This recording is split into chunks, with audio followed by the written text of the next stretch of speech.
Here's another problem that's common to both religion and government. Since both set up supreme authorities, you have a problem of how you know to trust the authority and what happens if something goes wrong.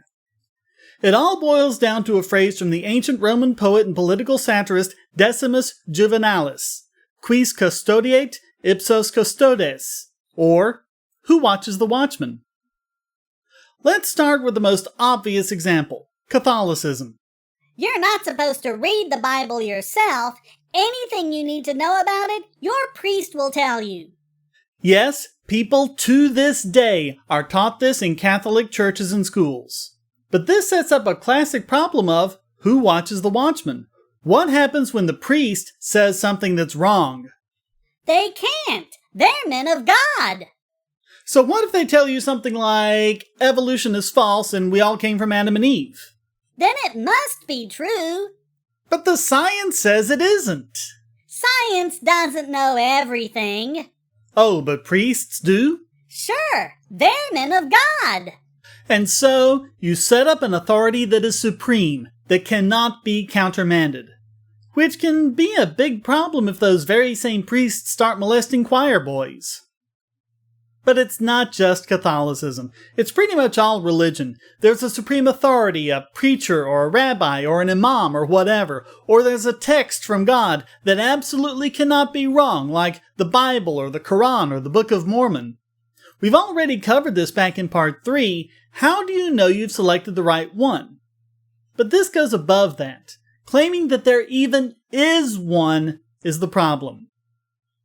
Because the moment you have the supreme authority, the moment you have a central dogma that cannot be overturned, you're lost. This is what leads to hatred and bigotry. And when a bunch of people with two different supreme authorities come together, there really isn't much choice other than to have a war. We covered the argument for morality in part 8, but again, this is a level above it. By even claiming that there is a supreme moral authority, you get problems like how your wife should be subservient to you. Well, that's what the Bible says. But what if that's not the way it should be? What if the wife and husband should be equals? But that's not what the Bible says. See, there's no way out of it.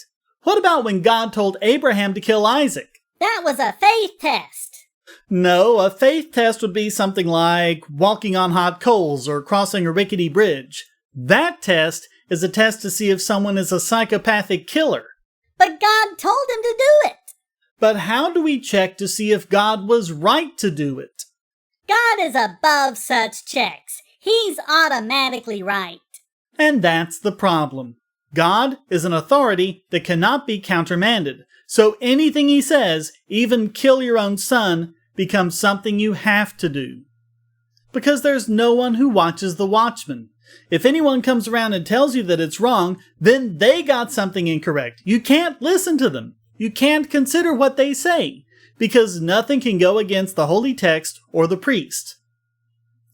And so, if your son comes out to you as gay, even if you saw the signs of it long before puberty, you have to believe it's a choice and that it's a horrible thing. You have to chastise your own son because not even the love a parent feels for a child, love that is supposed to be free and unconditional, can countermand the supreme authority.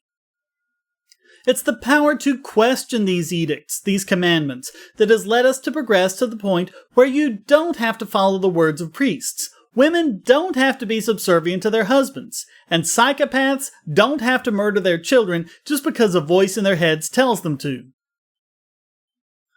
Juvenal's original satire where he used this phrase referred to the absurdity of enforcing morality on another. A man who is to wed wants to make sure his wife will be faithful.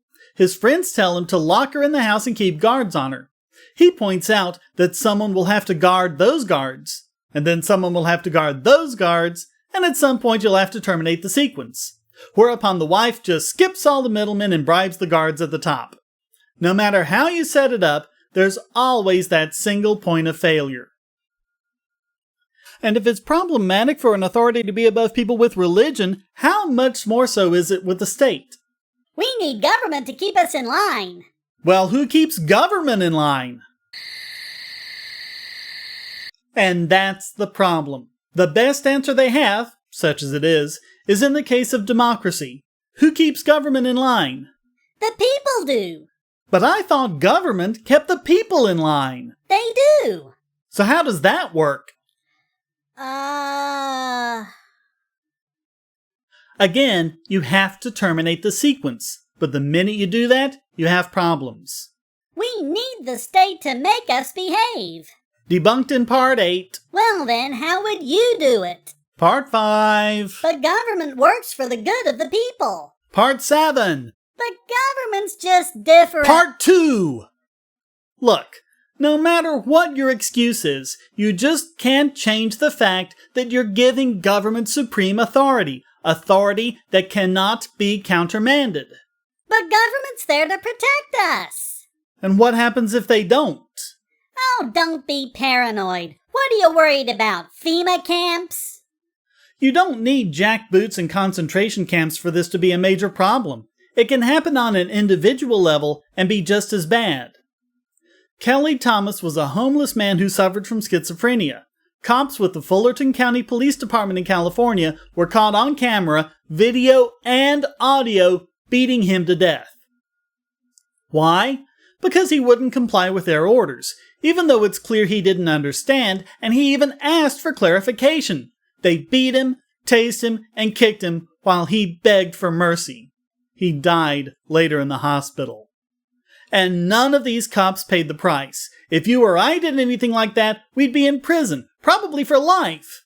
But these guys are home with their families and enjoying their pensions. But that's just an isolated incident. So what? These isolated incidences happen all the time, and very rarely are the police held to any degree of accountability for what they've done. It's easy to see the tyranny when they're segregating schools or putting people on blacklists or herding people with slanted eyes into concentration camps. When it happens one at a time like that, it's much harder. But as long as there's no one to watch the Watchmen, they'll continue to do it and continue to get away with it. Every week there are more and more stories like this. Rare is the story where one of these cops serves any jail time. And it's the same story when, for example, the NSA spies on people without a warrant, or the president sends drones to kill people he thinks might be terrorists. Well, we need government reforms to stop this. Really? Like what? A congressional oversight committee? Really? Okay. The fact is, no matter what you do to try and put in some kind of review or checks and balances or whatever, as long as there are some people who have power over others, this will always happen. The only way out of it is to say that no one in government can do anything that will be illegal for a citizen to do, and that citizens have just as much legitimacy in protecting themselves and others from violence as the police do, even when the person committing the violence is a policeman. And if we do that, we won't need Watchmen. Stay tuned.